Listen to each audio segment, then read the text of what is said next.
பின்னால போய் நில்லு. Sorry Rosie. ஓகேமா.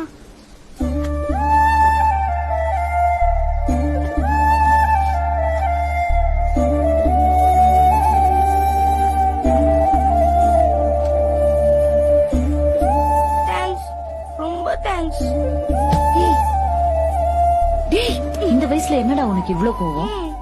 அப்ப நான் முன்னாடி சாப்பாட்டுக்காக நின்னது தப்பா?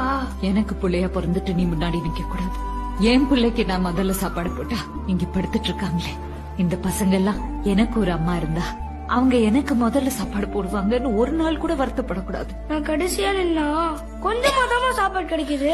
எல்லாருக்கும் வயிறு நிறைய சாப்பாடு போட்டு மத்தவங்களுக்காக நீ வாழ்ந்தேன்னா கடவுள் கண்டிப்பா உனக்கு சாப்பாடு போடுவார். அதுதான் சத்தியம். அப்படியாமா? எனக்கு இப்போ ரொம்ப பசிக்குது.